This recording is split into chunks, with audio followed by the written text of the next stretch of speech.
Please channel को like subscribe जरूर करें। शुक्रवार के दिन मां संतोषी का व्रत पूजन किया जाता है। इस पूजा के दौरान माता की आरती, पूजन तथा अंत में माता की कथा सुनी जाती है। आइए जानें शुक्रवार के दिन की जाने वाली संतोषी माता व्रत कथा। संतोषी माता व्रत कथा। एक बुढ़िया थी, उसके 7 बेटे थे। 6 कमाने वाले थे जबकि एक निक्कमा था।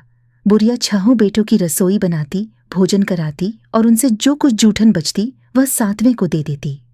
एक दिन वह पत्नी से बोला, देखो मेरी माँ को मुझ पर कितना प्रेम है। वह बोली, क्यों नहीं, सबका झूठा जो तुमको खिलाती है।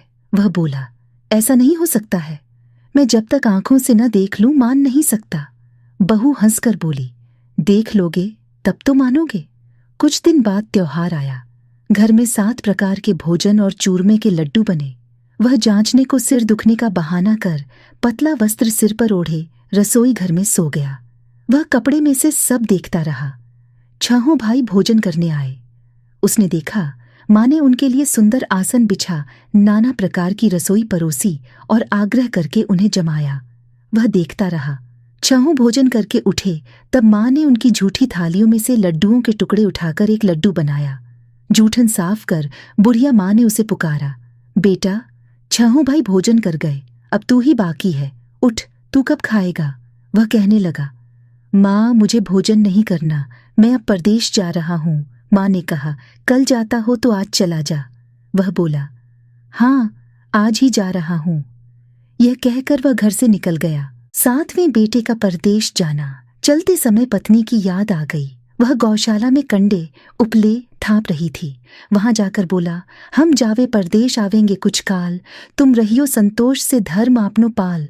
वह बोली, जाओ पिया आनंद से हमारो सोच हटाए, राम भरोसे हम रहें ईश्वर तुम्हें सहाय। 2 निशानी आपन देख धरू में धीर, सुधीमती हमारी बिसारियो रखियो मन गंभीर। वह बोला, मेरे पास तो कुछ नहीं, ये अंगूठी है सो ले और अपनी कुछ निशानी मुझे दे। वह बोली, मेरे पास क्या है, यह गोबर भरा हाथ है। ये कहकर उसकी पीठ पर गोबर के हाथ की थाप मार दी। वह चल दिया। चलते चलते दूर देश पहुंचा। प्रदेश में नौकरी। वहां एक साहूकार की दुकान थी। वहां जाकर कहने लगा, भाई मुझे नौकरी पर रख लो। साहूकार को जरूरत थी, बोला, रह जा। लड़के ने पूछा, तनख्वाह क्या दोगे। साहूकार ने कहा, काम देखकर दाम मिलेंगे।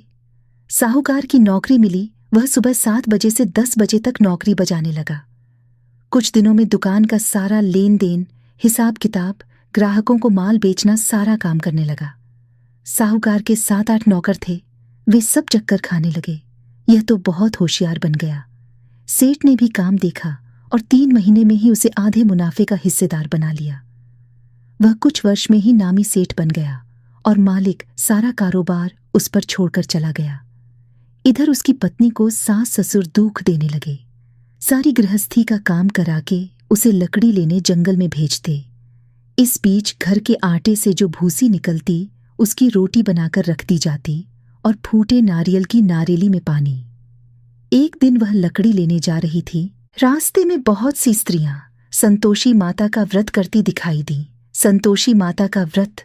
वह वहां खड़ी होकर कथा सुनने लगी और पूछा, बहिनों तुम किस देवता का व्रत करती हो और उसके करने से क्या फल मिलता है। यदि तुम इस व्रत का विधान मुझे समझा कर कहोगे तो मैं तुम्हारा बड़ा एहसान मानूंगी। तब उनमें से एक स्त्री बोली, सुनो, ये संतोषी माता का व्रत है। इसके करने से निर्धनता, दरिद्रता का नाश होता है और जो कुछ मन में कामना हो सब संतोषी माता की कृपा से पूरी होती है। तब उसने उससे व्रत की विधि पूछी। संतोषी माता व्रत विधि। वह भक्तिनी स्त्री बोली, 1.25 आने का गुड़ चना लेना, इच्छा हो तो 5.25 आने का लेना या 1.25 रुपए का भी सहूलियत के अनुसार लाना। बिना परेशानी और श्रद्धा व प्रेम से जितना भी बन पड़े सवाया लेना। प्रत्येक शुक्रवार को निराहार रहकर कथा सुनना। इसके बीच क्रम टूटे नहीं। लगातार नियम पालन करना।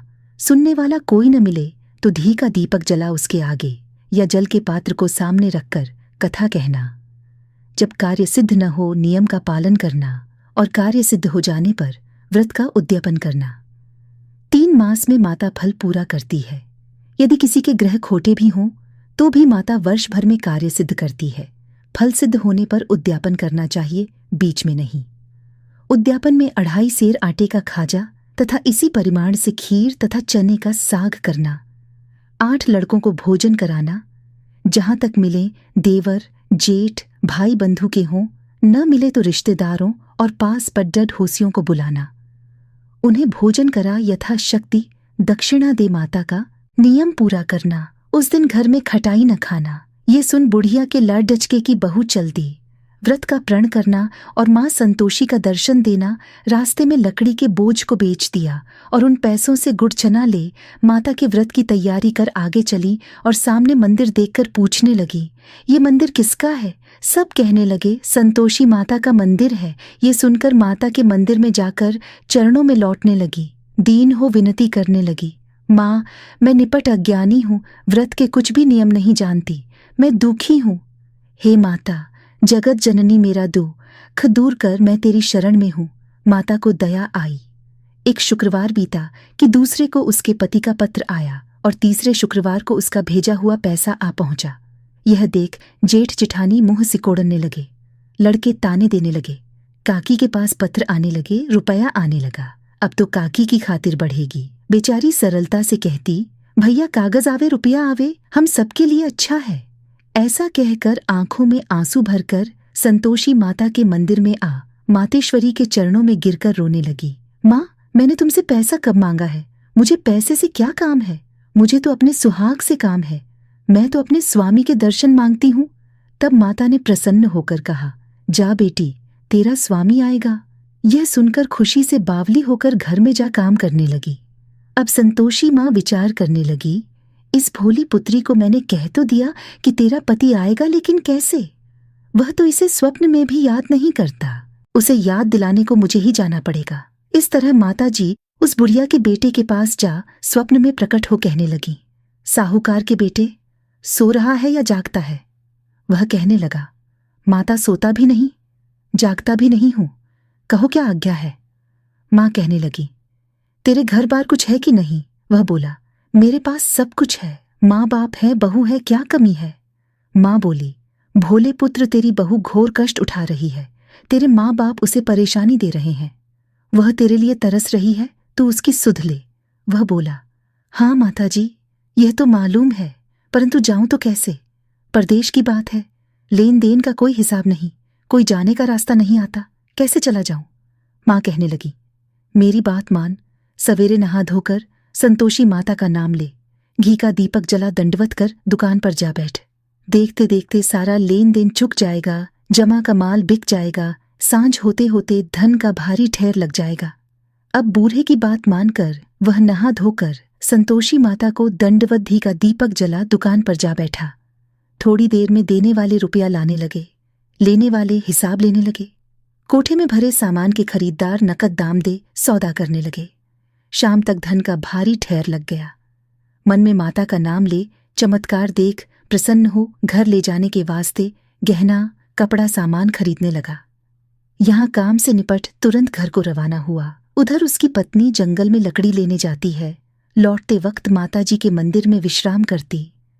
वह तो उसके प्रतिदिन रुकने का जो स्थान ठहरा। धूल उड़ती देख वह माता से पूछती है, हे माता, यह धूल कैसे उड़ रही है? माता कहती है, हे पुत्री, तेरा पति आ रहा है, अब तू ऐसा कर, लकड़ियों के 3 बोझ बना ले, एक नदी के किनारे रख और दूसरा मेरे मंदिर पर, तीसरा अपने सिर पर। तेरे पति को लकड़ियों का गट्ठर देख मोह पैदा होगा, वह यहाँ रुकेगा, नाश्ता पानी खाकर माँ से मिलने जाएगा, तब तू लकड़ियों का बोझ उठाकर जाना और चौक में गट्ठर डालकर जोर से आवाज लगाना, लो सासू जी, लकड़ियों का गट्ठर लो, भूसी की रोटी दो, नारियल के खेपड़े में पानी दो, आज मेहमान कौन आया है? माताजी से बहुत अच्छा कहकर वह प्रसन्न मन से लकड़ियों के 3 गट्ठर बनाई, एक नदी के किनारे पर और एक माताजी के मंदिर पर रखा। इतने में मुसाफिर आ पहुंचा। सूखी लकड़ी देख उसकी इच्छा उत्पन्न हुई कि हम यहीं पर विश्राम करें और भोजन बनाकर खा पी कर गाँव जाएं। इसी तरह रुक कर भोजन बना, विश्राम करके गांव को गया, सबसे प्रेम से मिला। उसी समय सिर पर लकड़ी का गट्ठर लिए वह उतावली सी आती है। लकड़ियों का भारी बोझ आंगन में डालकर जोर से 3 आवाज देती है, लो सासू जी, लकड़ियों का गट्ठर लो, भूसी की रोटी दो, आज मेहमान कौन आया है? यह सुनकर उसकी सास बाहर आकर अपने दिए हुए कष्टों को भुलाने हेतु कहती है, बहू ऐसा क्यों कहती है? तेरा मालिक ही तो आया है। आ बैठ, मीठा भात खा, भोजन कर, कपड़े गहने पहन। उसकी आवाज सुन उसका पति बाहर आता है। अंगूठी देख व्याकुल हो जाता है। माँ से पूछता है, माँ ये कौन है? माँ बोली, बेटा ये तेरी बहू है। जब से तू गया है तब से सारे गांव में भटकती फिरती है। घर का काम काज कुछ करती नहीं, 4 पहर आकर खा जाती है। वह बोला, ठीक है माँ, मैंने इसे भी देखा और तुम्हें भी। अब दूसरे घर की ताली दो, उसमें रहूंगा। माँ बोली, ठीक है, जैसी तेरी मर्जी। तब वह दूसरे मकान की 3री मंजिल का कमरा खोल सारा सामान जमाया।